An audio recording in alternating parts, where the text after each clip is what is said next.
देखो हम लोग आज जो क्वेश्चन करने वाले हैं कि इस पे आरसीएम लगेगा कि नहीं लगेगा, वो वाला पार्ट का क्वेश्चन है। तो देखो जैसे बोला मिस्टर एक अनरजिस्टर्ड जीएसटी में रजिस्टर्ड नहीं है, took service of ABC transporter for transferring goods of ₹20,000, GST लगेगा या आरसीएम लगेगा? सॉरी,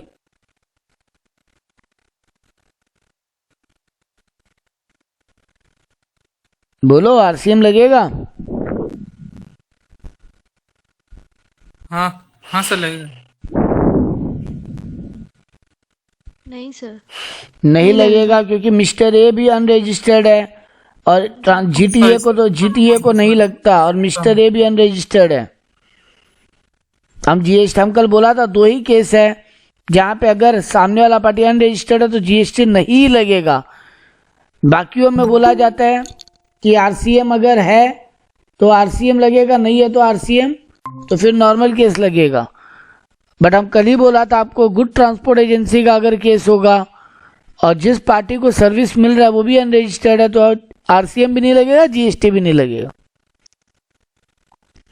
नेक्स्ट, एबीसी फर्म एक पार्टनरशिप अनरजिस्टर्ड फर्म है, took service of ABC transport for transferring goods ₹3 lakh. एक एबीसी फर्म है, वो पार्टनरशिप में अनरजिस्टर्ड है। नहीं लगेगा सर। बेटा लगेगा ना, अनरजिस्टर्ड है नहीं बोला है ना? हाँ पार्टनरशिप में अनरजिस्टर्ड है बोला है, जीएसटी में नहीं। तो सर, लगेगा। ये फिर हमको अज्यूम करना पड़ेगा कि हाँ, जब सम साइलेंट है मतलब आप बोलोगे कि वो जीएसटी में रजिस्टर्ड है। X limited took service of ABC transporter for transferring goods paid ₹8 lakh. X limited है, आप मान के चलोगे वो जीएसटी में रजिस्टर्ड होना पड़ेगा। ठीक है, ठीक है sir. P limited transfer goods from factory to showroom through its own truck. नहीं लगेगा। नहीं लगेगा सर। आरसीएम नहीं लगेगा कि नॉर्मल जीएसटी भी नहीं लगेगा? सर दोनों ही नहीं लगेगा। बेटा आपको आंसर थोड़ा सा इलाबरेट करके लिखना पड़ेगा कि अगर ये सेम स्टेट में और एक ही जीएसटी नंबर के अंदर रजिस्टर्ड है तो नहीं लगेगा। कल याद है हम बोला था सप्लाई के केस में, अगर आपका जो जहां से माल आपका ही दोनों डिपार्टमेंट है, ब्रांच ए ब्रांच बी, ब्रांच ए से सामान जा रहा है ब्रांच बी में, अगर दोनों जीएसटी अलग अलग नंबर पे रजिस्टर्ड है तब तो सप्लाई माना जाएगा और जीएसटी लगेगा, वो भी फॉरवर्ड चार्ज में, मतलब नॉर्मल जीएसटी, आरसीएम नहीं। ठीक है, तो आपको ये बात लिख के आना पड़ेगा। तो यहाँ पे लिखा भी है, if factory and showroom are in same state then not a supply and not liable for GST. However, if factory and showroom are in different states, GST liability will arise on forward charge mechanism. वैसे ही आपको legal service पे पूछा एक एक करके, legal service provided by mister A to B limited for ₹12 lakh. लगेगा sir. B limited देगा, B limited देगा। हाँ सर। आरसीएम के रूप में। वैसे ही representation service provided by senior advocate to Z limited. Law का कोई भी सर्विस हो, लॉयर रिलेटेड, सब में आरसीएम है, वो भी जिसको मिल रहा है वो देगा। हाँ, यहाँ पर भी वो पॉइंट है, अगर सामने वाला भी अनरजिस्टर्ड है तो एग्जम्प्टेड हो जाएगा। Legal consultancy provided by senior advocate to Y limited, यहाँ भी वाई लिमिटेड देगा। और आखिरी है, A limited paid ₹140 lakh for sponsorship of IPL. Sponsorship service पहला सर्विस था आरसीएम में। हाँ सर। देगा। तो ए लिमिटेड देगा। ए लिमिटेड जो स्पॉन्सरशिप देता है वही जीएसटी देगा। पार्टनरशिप या फिर कंपनी नहीं है। हाँ, जो सामने वाला अगर पार्टनरशिप या कंपनी होता तो आरसीएम एप्लीकेबल होता। ICICI insurance company paid commission of ₹1 lakh to mister agent mister M. ICICI insurance company देगा। इंश्योरेंस के केस में इंश्योरेंस कंपनी देता है। इस टाइप का क्वेश्चन आपको जीएसटी में पूछ सकता है, आरसीएम में। जैसे यहां पूछा who is liable for GST in the following cases, service by whole time director to a company. Director अगर कंपनी को कोई भी सर्विस दे रहा है, अदर देन अगर वो डायरेक्टर एम्प्लॉय होता तो अलग बात था। अगर वो एम्प्लॉय होगा तब जीएसटी एप्लीकेबल नहीं है, अगर वो एम्प्लॉय नहीं है तो फिर जीएसटी एप्लीकेबल है। यहाँ क्या बोला, कौन सा डायरेक्टर है, होल टाइम, यानी एम्प्लॉय है, एम्प्लॉय है तो जीएसटी एप्लीकेबल नहीं है। यहां देखो नेक्स्ट वाला ही, service by a part time director to a company, यहां पे कंपनी जीएसटी देगा। पार्ट टाइम डायरेक्टर मतलब फुल टाइम एम्प्लॉय नहीं है आपका, तब फिर जीएसटी लगेगा। नेक्स्ट जैसे एग्जांपल है डायरेक्टर सिटिंग फीस, डायरेक्टर को मीटिंग में बैठने का अलग से फीस मिलता है, यानी ये इंडिपेंडेंट डायरेक्टर है, क्योंकि कंपनी का नॉर्मल डायरेक्टर होता है उसको तो मीटिंग में बैठना ही पड़ता ना। हाँ सर। एम्प्लॉई अगर होता तो यहाँ पे सिटिंग फीस मिला मतलब इंडिपेंडेंट डायरेक्टर है, पार्ट टाइम मतलब इंडिपेंडेंट डायरेक्टर है। Technical service provided from a director by his company, यहां पर भी कंपनी जीएसटी देगा। तो ये सब खाली होल टाइम डायरेक्टर बोले या एम्प्लॉय वर्ड यूज कर ले तब आप लोग बोलना जीएसटी एप्लीकेबल ही नहीं होगा। यहां पे एक और जिसको जीटीए का पूरा सम्स है, एक X is a GTA furnish you the following information. Input purchase intra-state from registered dealer, जिस पे जीएसटी एप्लीकेबल है 18%, कितना, 1 लाख रुपया का। Transport service provided by registered person under GST law, कितना, 80 लाख रुपया का, provided to registered, sorry. Good transport agency input खरीदा है 1 लाख का, गुड ट्रांसपोर्ट एजेंसी सर्विस दिया है एक ऐसा एंटिटी को जो जीएसटी में रजिस्टर्ड है, 80 लाख का। ट्रांसपोर्ट सर्विस दिया है एक कंपनी को भी 10 लाख का, और जीएसटी का रेट है 5%। यहां पे पूछा है comment whether GTA need to registration, क्या जीटीए को रजिस्ट्रेशन लेना जरूरी है?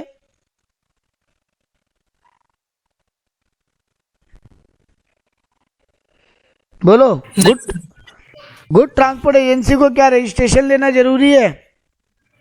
सर दोनों रजिस्टर्ड होंगे तभी तो जीएसटी क्लेम कर पाएंगे। मतलब पॉइंट था बेटा, जब उसको जीएसटी की, एक बात सोचो, जीटीए को तो किसी सिचुएशन में जीएसटी नहीं देना है ना।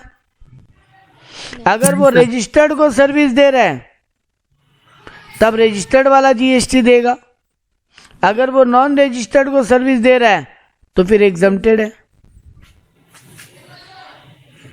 तो हर हाल में जीटीए को तो जीएसटी देना ही नहीं है, देना नहीं, तो वो रजिस्ट्रेशन लेके करेगा क्या, है ना?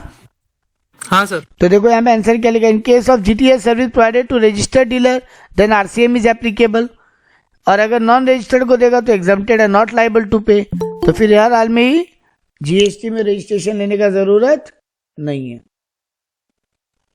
ठीक है। तो यहाँ पे हम लोग जीटीए के बारे में नॉर्मली एक बात एकदम बढ़िया से याद रख लेंगे, अब तक जितना केस पढ़े सब में एक ही आंसर मिला कि जीटीए अगर रजिस्टर्ड एंटिटी को सर्विस दे रहा है, गुड ट्रांसपोर्ट एजेंसी वाला अगर रजिस्टर्ड बिजनेस को सर्विस दे रहे हैं तो फिर वो जो बिजनेस जिसको सर्विस मिल रहा है ट्रांसपोर्ट का वो जीएसटी देगा, और गुड ट्रांसपोर्ट एजेंसी अगर नॉन रजिस्टर्ड को जीएसटी सर्विस दे रहा है तो वो एग्जम्प्टेड ही है।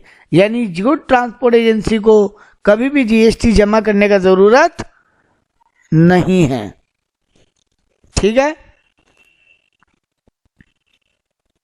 Yes sir. यहां पे सेकंड क्वेश्चन पूछा कितना जीएसटी देना पड़ेगा जीटीए को। अरे सर जी, जब जीटीए वाला रजिस्ट्रेशन ही नहीं लिया, हर हाल में उसको जीएसटी देना ही नहीं है, तो फिगर हमेशा कितना आएगा, निल, है ना? हाँ सर। इनपुट टैक्स देना पड़ेगा। इनपुट टैक्स भी उसको देना नहीं पड़ेगा बेटा, वो तो पार्टी को दे के आ गया, पार्टी जमा करेगा, वो डिपार्टमेंट को खुद तो नहीं जमा कर रहा है। तो देखो यहाँ पे चार्ट बना के कैसे बढ़िया से शो किया कि वो रजिस्टर्ड पर्सन को दे रहा है वहां भी जीएसटी 0, अनरजिस्टर्ड पर्सन को दे रहा है वहां भी जीएसटी 0, कंपनी को दे रहा है वहां भी जीएसटी 0, तो टैक्स लायबिलिटी अल्टीमेटली 0। तो टैक्स पेएबल भी 0। थर्ड क्वेश्चन बहुत मस्त है। क्या जीटीए आईटीसी क्लेम कर पाएगा? नहीं। बिल्कुल नहीं, बिल्कुल नहीं बाबू, उसको टैक्स देना ही नहीं है तो वो इनपुट एडजस्टमेंट किसका करवाएगा? और जब फिर वो जीटीए को, registered गुड भी तो नहीं ट्रांसपोर्ट है। एजेंसी को टैक्स ही नहीं देना और वो रजिस्टर्ड भी नहीं है। अच्छा चलो हम बोलता है रजिस्ट्रेशन ले लिया, लेना जरूरी नहीं है, लेना मना तो नहीं है ना, नहीं। हाँ सर। ले लिया, चलो सर ले भी ले तो कोई फर्क नहीं पड़ता, उसको कोई भी जीएसटी जमा भी नहीं करना और उसको कोई भी इनपुट क्लेम करने का मौका भी नहीं मिलेगा। ठीक, जी सर। तो देखो no GTA can not claim ITC, सीधा आंसर। आखिरी क्वेश्चन मस्त पूछा, अगर मान लो वो क्लाइंट जीएसटी जमा कर रहा है ना, जीटीए के केस में क्या होगा, जिसको जीटीए सर्विस दे रहा है वो क्लाइंट जीएसटी जमा करेगा, अगर वो रजिस्टर्ड है तो जी सर। हाँ क्या वो ये आईटीसी क्लेम कर पाएगा जो जीटीए हाँ का? सर।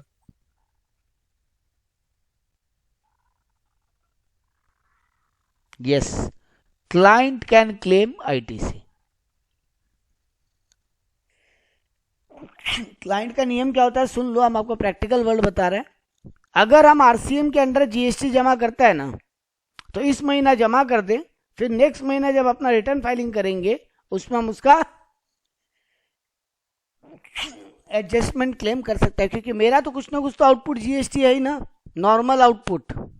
हम एक कंपनी है बेटा, हाँ सर। या हम एक जीएसटी रजिस्टर्ड एंटिटी है, तो मेरा नॉर्मल आउटपुट भी तो होगा। हम जिन क्लाइंट को सर्विस बेचते हैं वहां से तो जीएसटी वसूल करके जमा करता ही होगा नॉर्मल।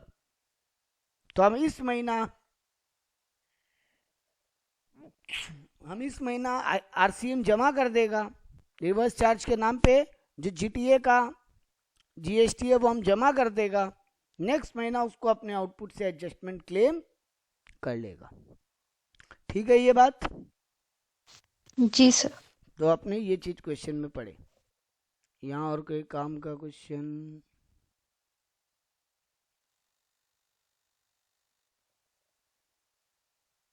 नॉर्मल वही सब जीटीए फिटीए का ही पूछ रहा है। हाँ ये बढ़िया पूछा। Advertisement service provided by central government to A limited ₹24 lakh, क्या यहाँ आरसीएम लगेगा? गवर्नमेंट वाला में हम लोग क्या पढ़े हैं, 3 क्राइटेरिया पढ़ते हैं गवर्नमेंट वाला में। अगर गवर्नमेंट इमूवेबल प्रॉपर्टी दे रहा है रजिस्टर्ड एंटिटी को, तो अगर वो एंटिटी रजिस्टर्ड है तो वो कंपनी या जो भी एंटिटी है वो टैक्स जमा करेगा, और अगर नहीं तो गवर्नमेंट का डिपार्टमेंट खुद जमा करेगा। अगर वो क्या बोलते हैं पोस्टल सर्विस या रिपेयरिंग का कोई सर्विस दे रहा है गवर्नमेंट डिपार्टमेंट, तो उस पर आरसीएम एप्लीकेबल नहीं है, उस पर गवर्नमेंट ही टैक्स देगा।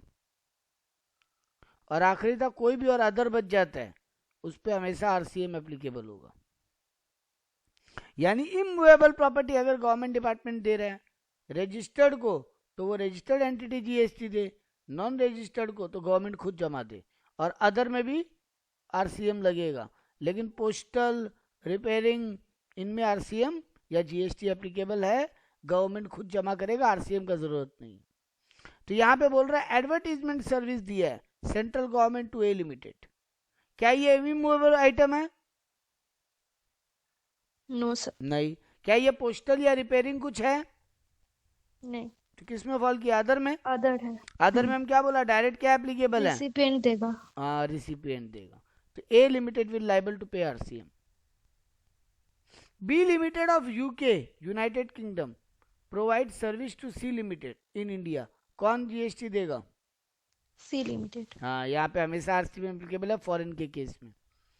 SBI bank appointed mister D as a recovery agent, कल पढ़े थे ना वसूली भाई वाला बात। तो एक हाँ, रिकवरी एजेंट को अगर एसबीआई बैंक अपॉइंट किया है, कौन अपॉइंट किया है यहाँ पे? बैंक ना। तो रिकवरी एजेंट में क्या पढ़े थे, अगर रिकवरी एजेंट बैंक या फाइनेंशियल इंस्टीट्यूशन को सर्विस दे रहा है तो वो बैंक या financial institution under RCM GST जमा करेगा, और अदर कोई को दे रहा है तो खुद रिकवरी एजेंट जमा करेगा। तो यहाँ पे किसको सर्विस दे रहा है रिकवरी एजेंट? बैंक को। बैंक। तो फिर कौन जीएसटी जमा करेगा? बैंक। ठीक है, आखिरी दो है, GST book return by CA Sanjay Mundra for royalty of ₹10 lakh for a publication house law point. Sanjay Mundra sir जो ये जीएसटी का बुक लिखे हैं, लॉ पॉइंट के लिए लिखे, लॉ पॉइंट पब्लिकेशन हाउस के लिए, और उनको रॉयल्टी मिल रहा है। कौन जीएसटी जमा देगा? याद अगर पढ़े लॉ तो बुक पॉइंट लिखना, पब्लिकेशन। बुक लिखना, म्यूजिक कंपोज करना, या कोई सर उसके पास तो है ही नहीं सर जीएसटी के लिए, वो देगा कहाँ से कौन? रजिस्ट्रेशन? जो बुक लिखा है, तो जो जिसको वो बुक खरीदेगा बेचा वो है, देगा। देखो वो दे जरूरी देगा। नहीं है कि उसके पास नहीं हो सकता है बहुत बड़ा राइटर हो, बहुत सारा नॉवेल वोवेल लिखता हो, या बहुत सारा मैगजीन में कुछ कंटेंट लिखता हो और बहुत फीस कमाता हो तो जीएसटी ले लिया हो। लेकिन नॉर्मल नियम सीधा बोल रहा है, या इन सब केसों में तुम्हारा पॉइंट करेक्ट है कि कोई एक सिंगल बुक लिख दिया तो जीएसटी रजिस्ट्रेशन थोड़ी नहीं लेगा उसके लिए। तो यहाँ पर हमेशा ही पब्लिकेशन हाउस या जो है वो लोग जीएसटी जमा करेगा। ठीक है, तो मोटा मोटी हम लोग आरसीएम का सारा केस पढ़ लिए। यहाँ पे और कुछ एक्स्ट्रा ऑर्डिनरी नहीं है। ये मस्त क्वेश्चन है, क्वेश्चन नंबर 4 बहुत शानदार क्वेश्चन है, ये पढ़ने लायक है। बोल रहा है MSABC a partnership firm at Kolkata is running a TV showroom. एक मेसर्स एबीसी बोल के पार्टनरशिप फर्म है कोलकाता में, वो टीवी का शोरूम चलाता है। along with TV showroom it is also engaged in providing repairing and maintenance service। Composition scheme के ऊपर क्वेश्चन है ये। कंपोजिशन स्कीम क्या होता है? नोट्स का अगर वीडियो देखे हो तो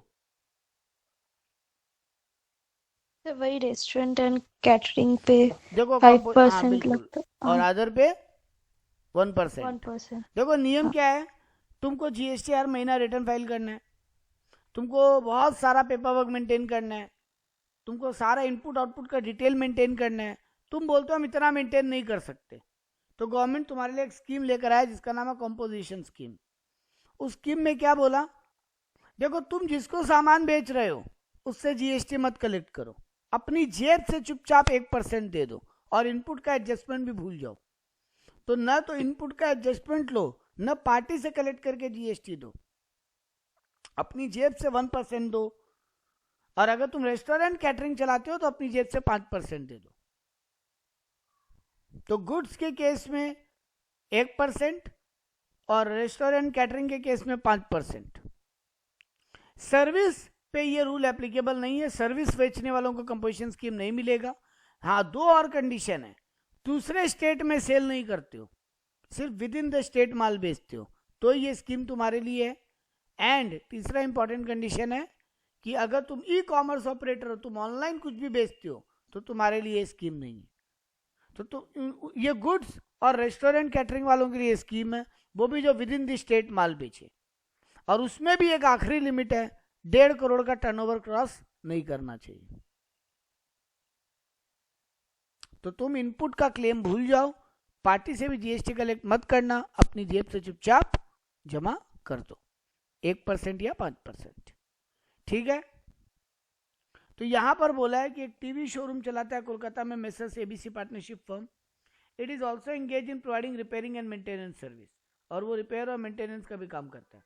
उसका टर्नओवर टीवी शोरूम का 72 लाख है, और recipient of repair and maintenance service से 36 लाख रुपया का उसको सेल होता है। तो टर्नओवर बोला है गुड्स बेच के 72 लाख और सर्विस बेच के 36 lakh in the preceding financial year. With reference to the provision of CGST act, examine whether the firm can opt for composition scheme और नॉट। क्या वो लोग कंपोजिशन स्कीम ले सकते हैं? तो टीवी शोरूम के लिए ले सकते हैं, बट बेटा एक बात सर्विस ध्यान के लिए रखना, नहीं ले सकते। तुम्हारा जो टोटल टर्नओवर है ना, अब देखो यहाँ पे वो एक साथ दोनों काम कर रहा है, तो ऐसा तो नहीं हो सकता ना बेटा वो टीवी शोरूम का बिजनेस का जीएसटी अलग दिखाए और नॉर्मल का जीएसटी अलग। वो 2 जीएसटी रजिस्ट्रेशन लेगा क्या?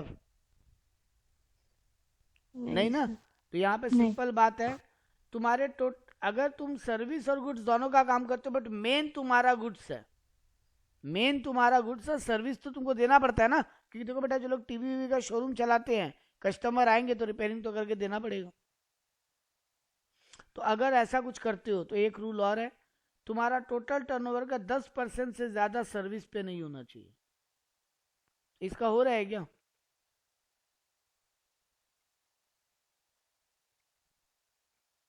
हो रहा है। टोटल टर्नओवर हाँ कितना है सर, हो इसका? रहा है। 72 लाख प्लस 36 लाख कितना होगा? हाँ 72 प्लस 6 78 और 30 108, 1 करोड़ 8 लाख।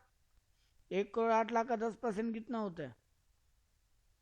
10.8। तो उससे तो ज्यादा ही हो रहा है ना। सर्विस से हाँ कितना हो रहा है? 36 लाख। तो 10.8 से ज्यादा ही हो रहा है, तो वो नहीं ले सकता कंपोजिशन स्कीम। सेकंड क्वेश्चन पूछा, what will you answer change if TV showroom was 94 lakh and receipt of service is 4 lakh. Service बेच के 4 लाख कमा रहा है और टीवी शोरूम से 94 लाख।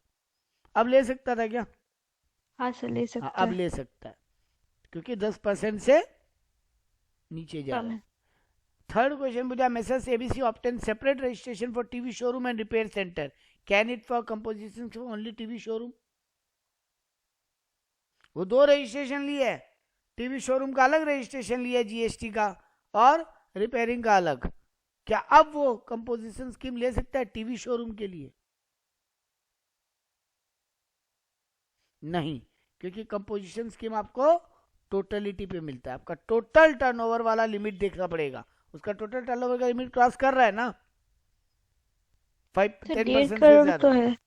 हाँ, नहीं नहीं नहीं, 5% 10% से ज्यादा सर्विस डिपार्टमेंट से। वो तो टोटल अगर वो 2 अलग अलग रजिस्ट्रेशन नहीं, में कभी होगा नहीं, तो नहीं नहीं, आपका ओवरऑल बिजनेस देखा जाता है। फिर तो एक काम करो, हर कोई यही करेगा ना बेटा, फिर तो सबको यही कर लेंगे। पॉइंट 2 नहीं समझ में। कौन सा point 2? Number 2 will your answer change if the turnover देखो ऑफ द क्वेश्चन टीवी। क्या, देखो रूल क्या बोलता है, तुम खाली गुड्स के ऊपर कंपोजिशन स्कीम ले सकते हो, बट गवर्नमेंट बोलता है कोई कोई बिजनेस तो ऐसा भी होता है ना जो मैक्सिमम गुड्स लेकिन थोड़ा सर्विस भी है उसका काम में। गवर्नमेंट बोला तुम्हारे लिए एक स्कीम है, तुम टोटल टर्नओवर का अगर 10% से कम सर्विस से कमाते हो तो तुम ले लो कंपोजिशन स्कीम। सेकंड ऑप्शन में क्या बोल रहा है, वो 94 लाख टीवी बेच के कमाया और 4 लाख रिपेयरिंग के सर्विस से कमाया, तो टोटल टर्नओवर कितना हुआ? 98 लाख। Yes sir. 98 लाख का 10% कितना होगा? 9.8 लाख। Yes sir. लेकिन वो सर्विस से कितना कमा रहा है? 4 लाख। Yes sir. तो अब ले सकता है ना स्कीम, 10% से बिलो है उसका सर्विस से कमाई। सर ऊपर में वो 36 लाख है क्या कि खाली 6 लाख? पहला वाला में 36 लाख था। हाँ भाई सर, 3 छुप के हम वही बोले सर, 6 लाख है वहां पे नहीं ले 36 पा रहे हैं। 36 लाख। ठीक है, ओके। ठीक है अंकिता। Yes sir. तो ऐसा क्वेश्चन आपसे पूछ सकते हैं। थर्ड वाला बात ध्यान रखना, टुगेदर देखते हैं, अलग अलग क्या 10 तो रजिस्ट्रेशन ले लो, फिर भी एक साथ देखेंगे हम चीजों को। देखो अब कंपोजिशन स्कीम का एक सम भी दिया, तो एक प्रैक्टिकल सम भी देख लेते हैं, फिर वैल्यूएशन की तरफ बढ़ते हैं। आखिरी 2 टॉपिक वैल्यूएशन और टाइम वाला बात पे। X a composite scheme manufacturer, तो 1% वाला जीएसटी एप्लीकेबल है उसके ऊपर। बोला इनपुट परचेज कर रहा है वो 40 लाख का, जिसपे 12% जीएसटी देकर आया है वो पार्टी को। इनपुट सर्विस भी खरीदा है वो 10 लाख का, जिसपे 18% जीएसटी देकर आया है। मशीन भी खरीदा है capital goods intra state 10 lakh का, 12% जिसपे देके आया है। और आउटपुट सेल किया है 70 लाख का, 28% जिसपे जीएसटी है। बोल रहा है उसका जीएसटी पेएबल कैलकुलेट करके बताओ। बेटा जी सारा इनपुट आपको सिर्फ बेवकूफ बनाने के लिए दिए है ना। जो कंपोजिशन स्कीम में होगा वो इनपुट का क्लेम कर ही नहीं नहीं कर सकता पाएगा। और न ही पार्टी से पैसा वसूल कर सकता। अपनी जेब से 1% जीएसटी जमा करेगा। 70 लाख का 28% नहीं देना है उसको। देखो यहाँ फायदा मिला ना इसको, 70 लाख का 28% नहीं देना है इसको, चुपचाप 70 लाख का 1% दे। अच्छा वो कहाँ माल बेच रहा है? इंट्रा स्टेट, यानी सीजीएसटी एसजीएसटी। जी सर। तो 0.5 अलग अलग कर लो। 70 लाख का 0.5 सीजीएसटी जमा कर दे, 70 लाख का 0.5 एसजीएसटी जमा कर दे, 35,000 और चैन की नींद सोए। इसको फायदा है ना, क्योंकि बेटा देखो 40 लाख का 12% ये इनपुट क्लेम करता, 10 लाख का 18%, 10 लाख का 18%। 10 लाख का 18% कितना होता है? 1,80,000। 10 लाख का 12% कितना होता है? 1,20,000। और 40 लाख का 12% कितना होता? 4,80,000, है ना? तो टोटल इनपुट कितना मिल जाता हाँ भाई सर। साहब को? 7,80,000 का इनपुट मिल जाता उसको ज्यादा से ज्यादा। आउटपुट कितना देना पड़ता? उसका गुड्स पे 28% जीएसटी है, सेल पे 70 लाख का 28% कितना होता है? एक बार 30% ही पकड़ लो 70 लाख का राउंड फिगर में, तो 21 लाख। 21 21 लाख। लाख का उसको जीएसटी देना पड़ता। और 7,80,000 का अगर वो इनपुट क्लेम कर भी लेता तो भी कितना देना पड़ता उसको? फिर भी लगभग 12-13 के देना लगभग पड़ता। 13 लाख के आसपास उसको जीएसटी देना पड़ता है। ऐसे वो कितना जीएसटी दे के चैन की नींद सो रहा है? 70,000। सर गवर्नमेंट को तो बहुत लॉस होता नहीं होगा नहीं, ना गवर्नमेंट इससे। को लॉस होता है, बट गवर्नमेंट ये जानता है कि ऐसे भी बिजनेसमैन है जो इतना डिटेल मेंटेन नहीं कर पाएंगे, और गवर्नमेंट भी देखता है हम उतना झमेला मेंटेन नहीं कर पाएंगे। गवर्नमेंट को लॉस नहीं हुआ बेटा, गवर्नमेंट को ये 70,000 जेब में आया, ठीक है? जी सर। गवर्नमेंट को हाँ। ये 7,80,000 भी तो जेब में आया। वो जो इनपुट पे जीएसटी देकर आया है वो तो हाँ, उसको गवर्नमेंट को डिडक्ट जमा नहीं कर किया होगा, पाएगा। तो गवर्नमेंट को लगभग 9-1 लाख रुपया मिल गया। 13 लाख की जगह 9 लाख मिल गया। 3-4 लाख का नुकसान हुआ, लेकिन गवर्नमेंट ऐसा रिलीफ पार्टीज को देता है ताकि लोग जीएसटी का रजिस्ट्रेशन ले। जिनको लगता है हम इतना मेंटेन नहीं कर सकते पेपर वर्क, उनको भी ये स्कीम से वो लोग जीएसटी में ले आया, ताकि ट्रैक भी रख सके। कल को वो 1.5 करोड़ का टर्नओवर क्रॉस करेगा तो उसका गला पकड़ लेंगे, ठीक है? Yes sir. तो आपको ऐसा ऐसे कंपोजिशन स्कीम का देगा। देखो यहाँ मस्त क्वेश्चन भी है, आपको बोला आप एडवाइस करो उसको कंपोजिशन स्कीम लेना चाहिए कि नहीं, तो आप वही करोगे। आप इनपुट पे पूरा टैक्स निकालोगे, आउटपुट पे नॉर्मल टैक्स निकालोगे, देखोगे इनपुट आउटपुट एडजस्टमेंट करने कितना जीएसटी देना चाहिए, और अगर 1% देता तो कितना देता। अगर आपको लगता है कि उसका इनपुट आउटपुट के कारण उसका पूरा ही पैसा बच जाता, तब आप उसको क्या एडवाइस करते? मत लो कंपोजिशन स्कीम। लेकिन अगर आपको लगता है 1% देने में फायदा है इनपुट आउटपुट में, तो उसको ज्यादा जेब से टैक्स चला जाता, तब आप उसको क्या ऑप्शन दोगे? कंपोजिशन स्कीम ले लो। सर सब जन नहीं ले सकता ना कंपोजिशन स्कीम? कुछ बोले थे ना सर 1.5 हम करोड़ आपको के 4 आसपास। कंडीशन दिया बेटा। टर्नओवर आपका 1.5 करोड़ से ज्यादा नहीं है पिछला साल। दूसरा बात, आप सिर्फ गुड्स का बिजनेस करते हो, सर्विस नहीं, ठीक है? हाँ sir, with in the state है। और सिर्फ विद इन द स्टेट, और वो भी ऑनलाइन कुछ नहीं बेचते हो, हाँ। ऑनलाइन सर सेल वहाँ करते पे ही कुछ नहीं। कुछ स्टेट्स का अलग अलग है ना लिमिट? नहीं, वो है कुछ, लेकिन वो 75 लाख का लिमिट है सर्टेन पहाड़ी एरिया वाला स्टेट का, हाँ। क्योंकि हाँ। वहां उतना ही सेल होता है। आप नॉर्मली 1.5 करोड़ याद करो, आप सुविधा में रहोगे, आपको पहाड़ी एरिया वाला क्वेश्चन नहीं देगा। आप कंपोजिशन का स्कीम 1.5 करोड़ याद रखो, और ऐसे अगर थ्योरी में आ जाए तो लिखाना in certain states in hilly areas north east it is 75 lakh, ठीक है? तो ये देखो पूरा Yes, sir. आईटीसी कैलकुलेट किया, इनपुट एडजस्टमेंट करके निकाला, और फिर उसका 1% वाला भी कैलकुलेट करके देखा। 1% वाला में उसको 35,000 का जीएसटी पड़ा, जबकि उसको आईटीसी वाला में कितना पड़ा? 4,95,000। तो आप उसको क्या सजेशन करोगे? भैया तुम ले ले कंपोजिट स्कीम ले लो। कंपोजिट स्कीम, ले ले, शांति का नींद सो। तो ये आपका कंपोजिशन स्कीम पे सम था। मोटा मोटी कंपोजिशन स्कीम का सम्स हो गया, इससे ज़्यादा डिटेल आपको नहीं पूछेगा। यहाँ पे क्या है, ये भी कंपोजिशन स्कीम वाला ये क्वेश्चन। सर वो सम्स घुमाने के लिए सर्विस भी डाल सकते हैं कंपोजिशन स्कीम वाले सम में? सम घुमाने के लिए आपको बोला ना कि आपका दोनों चीज का काम है, और आप देखोगे मेजर आइटम गुड्स है, सर्विस छोटा आइटम है। हाँ। मतलब देखो टीवी शोरूम के लिए रिपेयरिंग मेन टीवी शोरूम ही होगा, रिपेयरिंग काम तो उनको कभी कभी मिलेगा ना, तो वो 10% ऑफ हाँ, वो टोटल क्राइटेरिया देख लेंगे। लेकिन अगर आपको दिखे ना कि नहीं सिर्फ सर्विस ही बेचता है, ये तो क्वेश्चन ही आपको देगा, नीरज सीए प्रैक्टिशनर, इसका इतना इनपुट है, इतना आउटपुट है, इतना उसका ये है, इतना वो है, asking you for an advice weather he can opt for composition scheme. तुम बोलना चुपचाप बैठ के नॉर्मल जीएसटी दीजिए सर, आप सर्विस बेचते हैं खाली, आपको कंपोजिशन स्कीम है ही नहीं आपके लिए, ठीक? Okay sir. आपको गुड्स वाला में भी ऐसे ही खिचड़ी पका देता कि आपका आउटसाइड भी स्टेट माल बिकता है, विद इन दी स्टेट माल भी बिकता है, तो आप बोलते सर जी आपके लिए नहीं है, आप नॉर्मल स्कीम में रहिए। इसीलिए हम वो पूरा रूल एक बार रिपीट किया बेटा, ठीक है। Yes sir. मोटा मोटी कंपोजिशन स्कीम का क्वेश्चन हो गया। ये क्या चीज का क्वेश्चन है,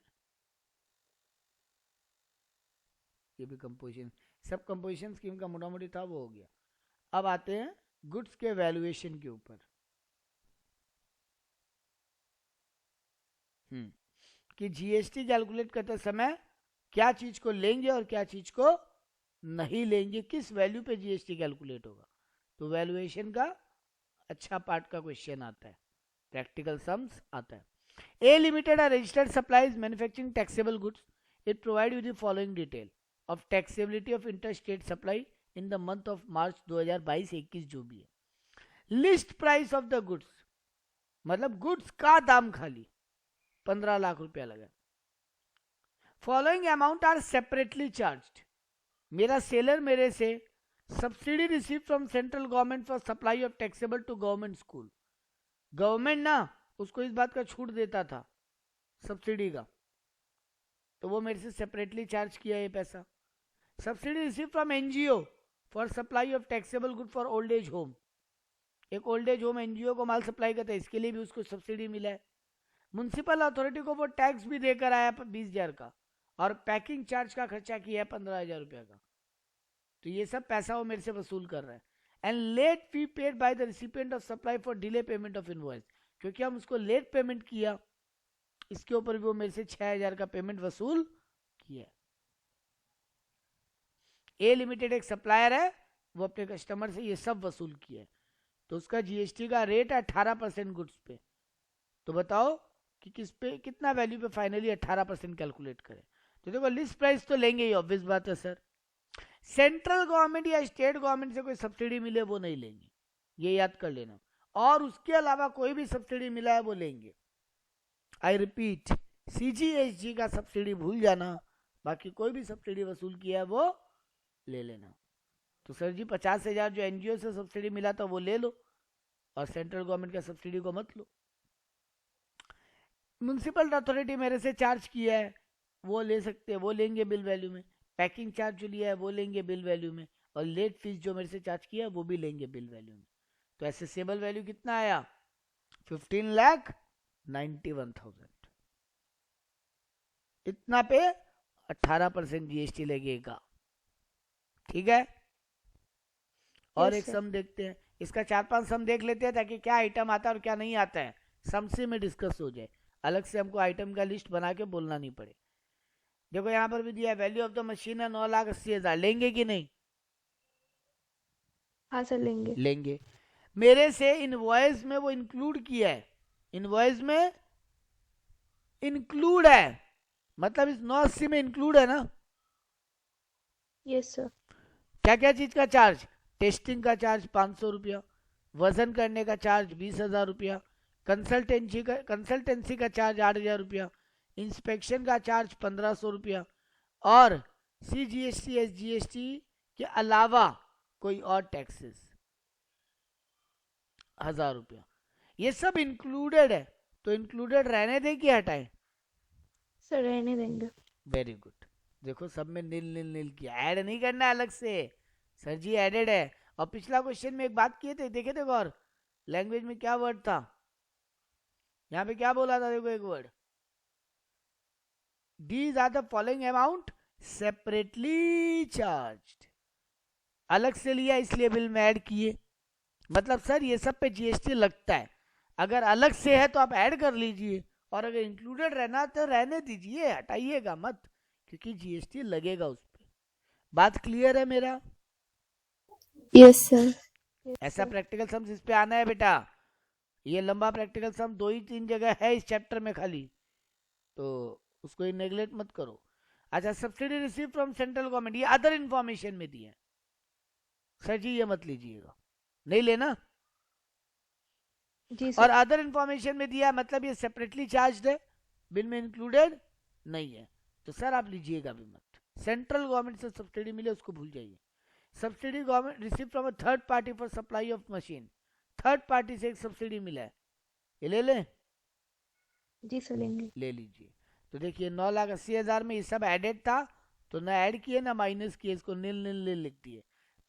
सेंट्रल गवर्नमेंट से, हाँ एक बात वो टैक्सेस वाला याद कर लेना कि जीएसटी का टैक्स ऐड नहीं होगा, उसके अलावा कोई भी टैक्स तुम कहीं देकर आए हो वो भी बिल में एडेड होना चाहिए।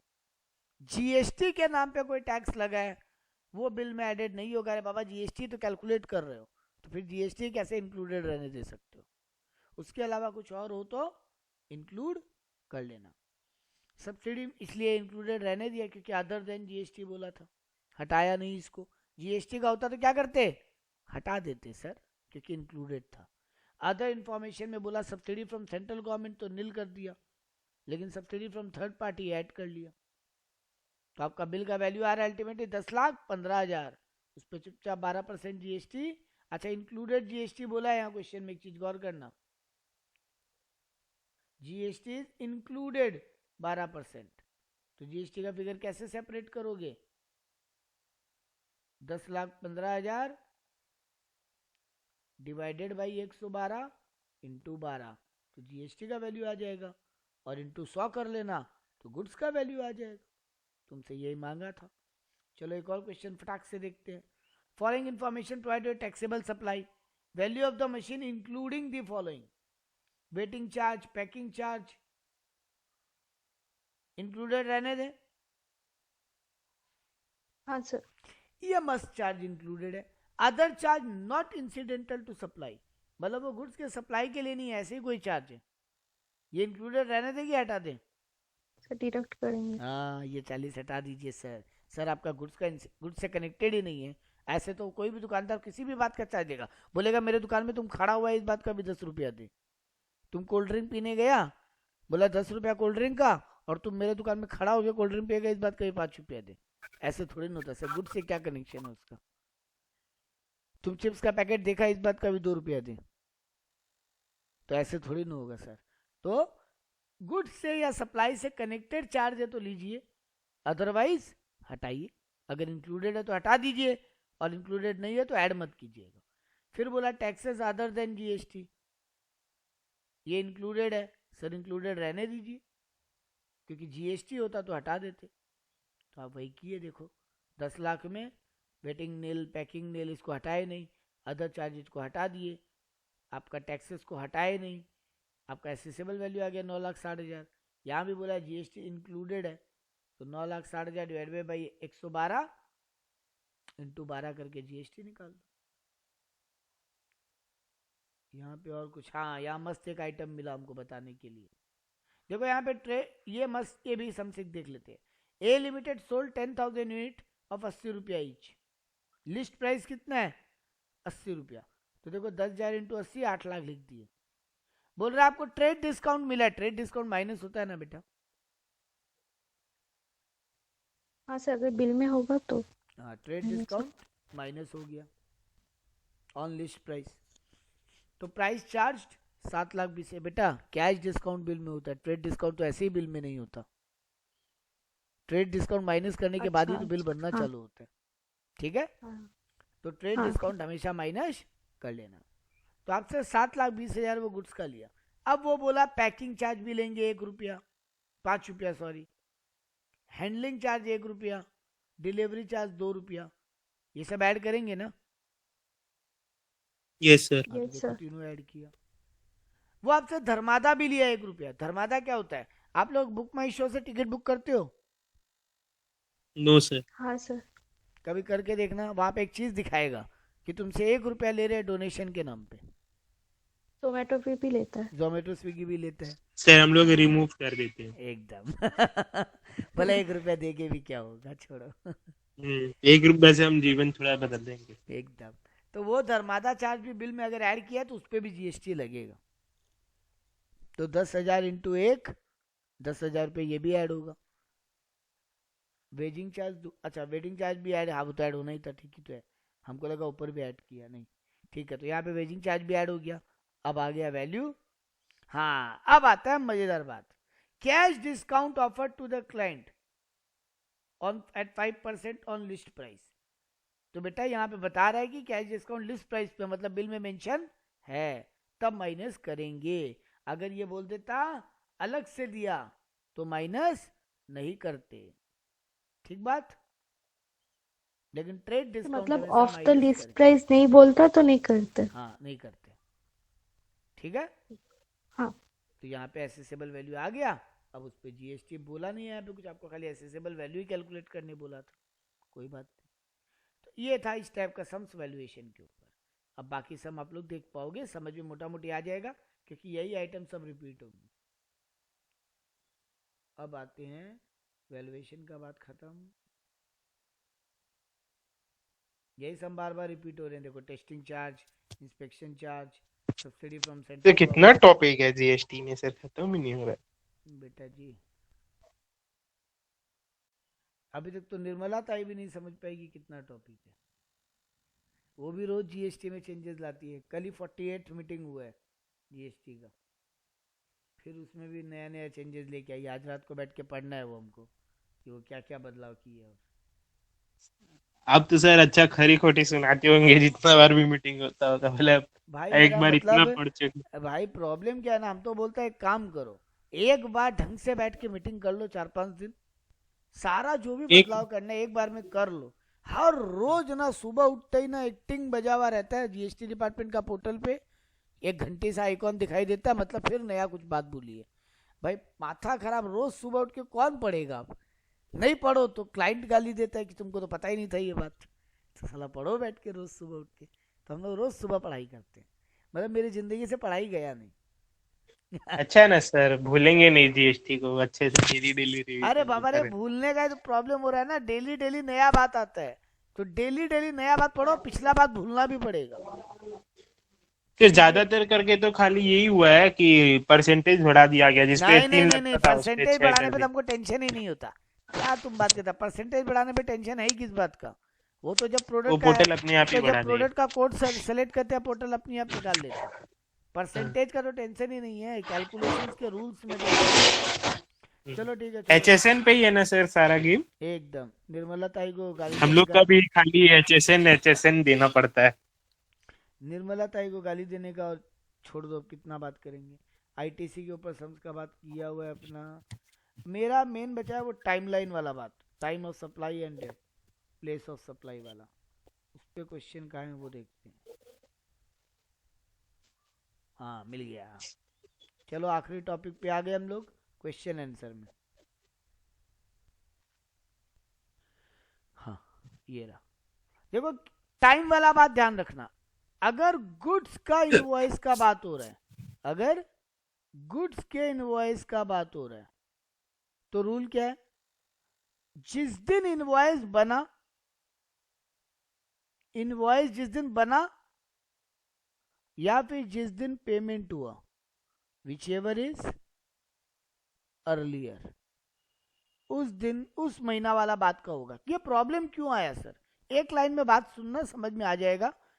एक लाइन का बात यह है बेटा जी कि गवर्नमेंट बोलता है तुम लोग बदमाशी करते हो। तुम लोग 28 तारीख को अगर कोई बिल बनाए हो और माल सप्लाई की हो 5 तारीख को अगला महीना का, तो नियम क्या होता है, मान लो 28 अप्रैल को हम गुड्स बेचे हैं, तो हमको मई महीना वाला जब जीएसटी का रिटर्न फाइल करेंगे उसमें सेल दिखाना पड़ेगा और जीएसटी जमा देना पड़ेगा। क्योंकि मई का 10 तारीख 11 तारीख के अंदर हमको जीएसटी का रिटर्न फाइल करना पड़ेगा अपने सेल का, जिसको GSTR-1 बोलते हैं, और 20 तारीख के अंदर हमको 3B फाइल करना पड़ेगा जिसमें हम जीएसटी का पेमेंट दिखाएंगे। अब हम क्या बदमाशी किया, हम 5 तारीख को ही बिल बना दिया। हम गुड्स बेचा है तुमको 28 अप्रैल को, लेकिन हम जानबूझ के बिल में 5 मई का डेट दिया। हम बोला भाई मई महीना मेरा ऑलरेडी बहुत जीएसटी का पेमेंट है, एक और बिल का पेमेंट हम नहीं कर पाएंगे, एक काम करते हैं इसको मई महीना में सेल दिखाते हैं ताकि जून महीना वाला रिटर्न में इसको पेमेंट के रूप में दिखाएंगे। तो हम बदमाशी कर रहे हैं। निर्मला ताई जाग गई, निर्मला ताई बोली रुको ऐसा नहीं हो सकता। तो नियम क्या बनाई वो, इनवॉइस रेज्ड या पेमेंट रिसीव्ड या goods delivered which ever is earlier. इसका नहीं है, ये आईटीसी का ही क्वेश्चन है ये। तो वो आते हैं सप्लाई वाला। सर हम लोग कर देते हैं कई बार, 28 या 29 तारीख का होता है ना क्लाइंट को बोल देते हैं कि जनरली भैया कोई पकड़ता नहीं है, जनरली कोई पकड़ता नहीं है, वो अलग बात है। कर देते हो तो कर तो बहुत कुछ देते हो, बट जिस दिन पकड़ेगा ना, ये गवर्नमेंट ना वसूली भाई है, वसूली भाई, कुछ नहीं छोड़ेगा, सब वसूल कर लेगा तेरे से। अच्छा जीएसटी तो भरते ही हैं, जीएसटी भरने में तो शायद दुखता है और कहाँ दुखता है। ये रहा टाइम ऑफ सप्लाई वाला क्वेश्चन। तो ये देखो पॉइंट ऑफ सप्लाई वाला नियम। देखो यहाँ पे क्या क्वेश्चन है, फटाफट चालू करते हैं। Find the point of supply in following cases. आपको पॉइंट ऑफ सप्लाई बताना है, कब माना जाएगा। तो देखो यहाँ पे क्या बोला है, date of issue of invoice था 7 जुलाई को, ठीक है। Last date of issue of invoice भी 7 जुलाई था, मतलब गुड्स का डिलीवरी एक्चुअली में बिल कब बन जाना चाहिए, डिलीवरी से पहले। हाँ। तो ये लास्ट डेट ऑफ इशू बोलने का मतलब है डिलीवरी के पहले, यानी 7 जुलाई था। हम पेमेंट रिसीव किया है 9 जुलाई को, 9 सितंबर को सॉरी। तो बताओ पॉइंट ऑफ टैक्स क्या होगा। विचएवर इज अर्लियर का रूल है। सर जिस दिन इनवॉइस बना उसी दिन का हो जाएगा। जिस दिन इनवॉइस बना या जिस दिन इनवॉइस बन जाना चाहिए, विचएवर इज अर्लियर।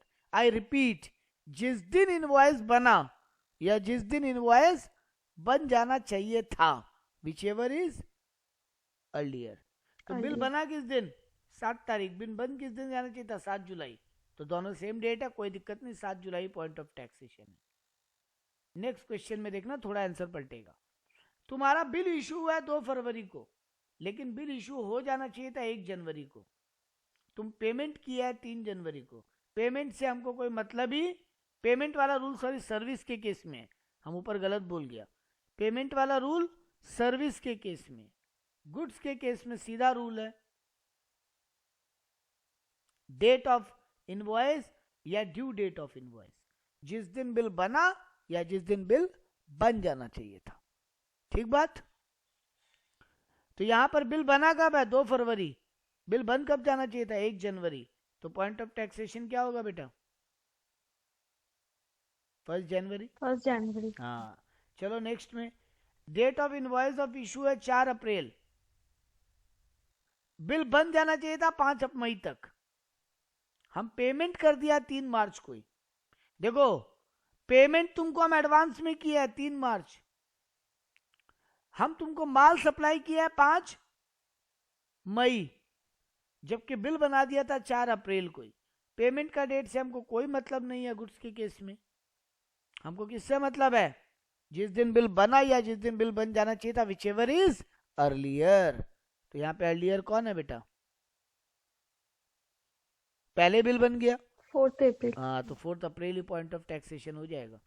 मतलब मई महीना में जब रिटर्न फाइल करेंगे अप्रैल के लिए, उस समय पूरा डिटेल जमा देके पैसा जमा दे देंगे। तो ये लाइन क्लियर है सबको। तो गुड्स के केस में क्या रूल याद रखोगे, सर पेमेंट से कोई मतलब नहीं है गुड्स के केस में। एडवांस पेमेंट पे जीएसटी नहीं लगता गुड्स के लिए।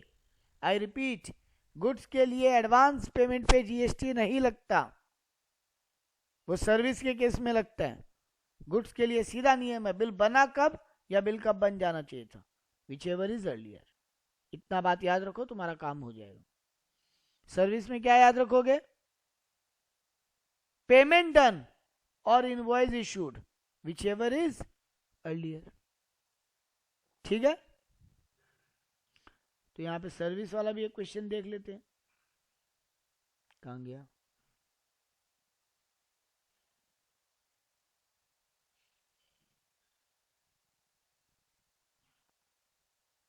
ये तो गुड्स वाला ही है। ये क्वेश्चन अच्छा है गुड्स वाला, ये देखते हैं। A machine has to be supplied at a site, it is done by sourcing various component from vendor. एक मशीन बना के साइट पे डिलीवर करना था, बहुत सारे वेंडर से अलग अलग कंपोनेंट ला के मशीन बनाया गया। परचेज ऑर्डर दिया था मशीन का 55 लाख रुपया, 55,000 रुपया हम एडवांस पेमेंट कर दिया था जब परचेज ऑर्डर दिया था।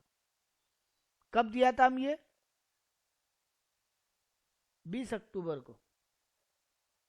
गुड्स का टोटल दाम कितना है, 11 लाख। हम तुमको 55,000 एडवांस दिया 20 अक्टूबर को, और उस दिन परचेजिंग का ऑर्डर तुमको दे दिया। मशीन असेंबल किया, टेस्ट किया और साइट पे डिलीवर किया तुम 17 नवंबर को। मतलब मशीन का टेस्टिंग करना, चेकिंग करना, ये कब किया, और मशीन को जाके इंस्टॉल कब किया, 17 नवंबर को। बिल बनाया तुम 25 नवंबर को, और बैलेंस पेमेंट देखो 55,000 हम तुमको उसी दिन दे दिया था जिस दिन परचेज ऑर्डर दिया था, और बैलेंस कितना बचा, 10,45,000, और वो हम तुमको 9 दिसंबर को पेमेंट किया। मेरा रूल मत उसमें भूलो तो तो आंसर मिल पेमेंट जाए। नहीं लेते। मेरा रूल क्या था, इनवॉइस कब किस दिन बनना बना, और कब बनना कब चाहिए। बनना चाहिए था। इनवॉइस बनना चाहिए था 17 नवंबर को ना, जिस दिन तुम मशीन को टेस्ट भी कर लिया और हम एक्सेप्ट भी कर लिया। जी। तो मशीन डिलीवरी हुआ 17 नवंबर को एक तरीके से, और इनवॉइस इशू हुआ 25 नवंबर को। तो इनवॉइस इशू तो 17 नवंबर को हो जाना चाहिए था ना, है ना। हाँ सर। तो 17 नवंबर या 25 नवंबर विच एवर इज अर्लियर। यहाँ 17 नवंबर अर्लियर है, तो point of taxation time of supply जिसको बोलते हैं 17 नवंबर को होगा। ठीक है। Yes sir. सर्विस का क्वेश्चन कहाँ गया, ये तो गुड्स का है। सेम सर एक सर्विस वाला भी करवा दीजिए सर। वही तो करवाने का ढूंढ रहा है बाबा, ये रहा, मिल गया। Date of completion of service है 10 अप्रैल। इनवॉइस का डेट है 20 अप्रैल और पेमेंट रिसीव हुआ है 30 अप्रैल को। हम क्या बोला था, इनवॉइस इशूड या payment received which ever is. हम बोला था ना यहाँ पे सर्विस में क्या होगा, बिल कब बना और पैसा कब मिला, पेमेंट कब मिला, विच एवर इज अर्लियर। वहां क्या रूल था, बिल कब बना और बिल कब बनना चाहिए था। वहां पेमेंट का कोई क्राइटेरिया नहीं था गुड्स में, बट सर्विस में पेमेंट और इनवॉइस दो क्राइटेरिया। तो यहाँ पे पेमेंट कब मिला है, 30 अप्रैल, और इनवॉइस कब रेज हुआ है, 20 अप्रैल। तो 20 अप्रैल ही तुम्हारा पॉइंट ऑफ टैक्सेशन हो जाएगा। अब आते हैं इंपॉर्टेंट बात पे। ये रूल जो अभी हम बोला कि इनवॉइस इशूड या पेमेंट रिसीव्ड, ये कब एप्लीकेबल होगा, जब कंप्लीशन ऑफ सर्विस, जब इनवॉइस टाइमली इशू हुआ है। आई रिपीट, मेरा बात अच्छे से सुनना, आखिरी टॉपिक है आज का और ये चैप्टर भी खत्म ही है। इनवॉइस इशूड या पेमेंट रिसीव्ड, ये रूल कब एप्लीकेबल होगा, जब इनवॉइस टाइमली इशू हुआ है। सर ये इनवॉइस टाइमली इशू होने का मतलब क्या है। अरे भाई कैसे पता चलेगा सर। बेटा कंप्लीशन ऑफ सर्विस के पहले टाइम तक तो बिल इशू हो जाना चाहिए ना। हम तुम्हारा काम खत्म कर दिए और बिल नहीं इशू किए, यानी हम अपना ड्यू डेट क्रॉस कर गए बिल बनाने का। हाँ सर। तो यहाँ पे टाइम ऑफ, हम जो बोला ना अभी कि बिल टाइमली इशू हुआ है क्या, ये बात देखना पड़ेगा कंप्लीशन ऑफ सर्विस को देखते हुए। जैसे इस एग्जांपल में कंप्लीशन ऑफ सर्विस कब हुआ, 10 तारीख, और उसी महीने में बिल इशू हो गया जी। तब तो ठीक है। मतलब सेम मंथ का रूल है क्या हाँ सर। हाँ एकदम हम्म। ठीक है। लेकिन नेक्स्ट ही एग्जांपल में देख, सर्विस कब खत्म हो गया, 10 अप्रैल। हाँ, लेकिन हम बिल कब बनाया, 26 मई। हाँ, और पेमेंट कब रिसीव किया, सर 30 बिल से अप्रैल। पहले पेमेंट आ गया, पता कैसे चलेगा कितना पेमेंट लेना था। वो पार्टी बदमाशी किया मतलब। हाँ बाद मान लीजिए सर लाख रुपए ले लेगा, 80,000 का बिल दे देगा, 20,000 तो खा गया। सही बात। लेकिन यहाँ पार्टी का सेटिंग था ना कि बिल अगले महीने का देना, ताकि मेरे को जीएसटी इस महीना पे ना करना पड़े। वो तो सही है। तो यहाँ अगला पे- महीने का भी तो यहाँ 26 पर क्या तारीख का रूल भी है। चलेगा, यहाँ पे बिल टाइमली इशू नहीं हुआ है मतलब, यस सर। तो तब नियम क्या आ जाएगा, कंप्लीशन ऑफ सर्विस और payment which ever is earlier. I repeat, हम यहाँ पे रूल बना दे रहे हैं दोबारा। गुड्स के केस में सिंपल नियम, बिल कब बना या बिल कब बनना चाहिए था, विच एवर इज अर्लियर। लेकिन सर्विस के केस में दो चीज देखनी पड़ेगी। पहला चीज देखेंगे, क्या बिल टाइमली इशू हुआ है। अगर बिल टाइमली इशू हुआ है तब रूल होगा इनवॉइस और payment which ever is earlier. लेकिन बिल अगर टाइमली इशू नहीं हुआ तो कंप्लीशन ऑफ सर्विस और payment which ever is earlier. तो सर्विस कब कंप्लीट हो गया था? 10 अप्रैल। और पेमेंट कब मिला? 30 अप्रैल। 30 अप्रैल। तुम्हारा 10 अप्रैल ही पॉइंट ऑफ टैक्सेशन हो जाएगा। नेक्स्ट 2 क्वेश्चन और देखते हैं। अप्रैल 10 को सर्विस कंप्लीट हुआ, अप्रैल 20 को बिल बना और पेमेंट मिल गया अप्रैल 15 को, यानी बिल टाइमली बना। Yes sir. तो बिल अगर बेटा जी टाइमली बना तो फिर बिल यानी इनवॉइस या payment which ever is earlier rule होता है। तो 20 या 15, तो 15 अप्रैल का रूल 15। है। आखिरी क्वेश्चन, अप्रैल 10 को सर्विस कंप्लीट हुआ, मई 26 को बिल बना, तो बिल तो लेट बना है। पेमेंट जल्दी मिल गया लेकिन। नहीं वो ठीक है, एक बार पेमेंट को मत देखना। बिल जैसे ही लेट बना है तुम्हारा रूल क्या मन में आ जाना चाहिए? कंप्लीशन ऑफ सर्विस और payment which ever is earlier. हाँ, अब यहाँ पे पेमेंट आपको टुकड़े टुकड़े में मिला बेटा जी। 5 अप्रैल को थोड़ा पेमेंट मिला और 25 अप्रैल को ओह। Remaining payment. तो अब देखना, ठीक से सुनना मेरा। पहले कब पे करेंगे? 5 अप्रैल और 10 अप्रैल वाला पेमेंट को। तो 5 अप्रैल जल्दी है, यस सर। यहाँ पे बिल लेट बना है तो हम कंप्लीशन ऑफ सर्विस और पेमेंट को कंपेयर करेंगे। मेरा पेमेंट मिला है 5 अप्रैल को और बिल बना है, कंप्लीशन ऑफ सर्विस हुआ है 10 अप्रैल को, तो उस पैसे के लिए 5 अप्रैल हो जाएगा पॉइंट ऑफ टैक्सेशन। नेक्स्ट वाला पेमेंट कब मिला? 25 अप्रैल, तो 25 अप्रैल या 10 अप्रैल विच एवर इज अर्लियर, तो सेकेंड वाले पेमेंट के लिए 10 अप्रैल पॉइंट ऑफ टैक्सेशन हो जाएगा। पार्टली पार्टली होगा। हाँ, क्योंकि पार्टली हम कंपेयर करते हैं पेमेंट और कंप्लीशन ऑफ सर्विस। तो जब 5 अप्रैल को हमको पेमेंट ही तो कम मिला है, तो 5 अप्रैल वाला पेमेंट से ही कंपेयर करना पड़ेगा हमको। तो ये बिल्कुल सही बात, पार्टली पार्टली करना पड़ेगा। इतना डीप सम्स आता नहीं है बट करवा दिए।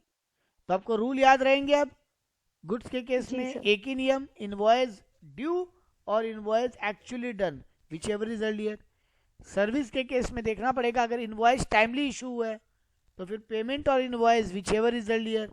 अगर बिल टाइमली इशू नहीं हुआ है तो फिर तो कंप्लीशन ऑफ वर्क और सर्विस और payment payment. Which ever is earlier. ये आपका मोटा मोटी सम्स था। आई होप हम खत्म कर दिया और कुछ बचा नहीं है।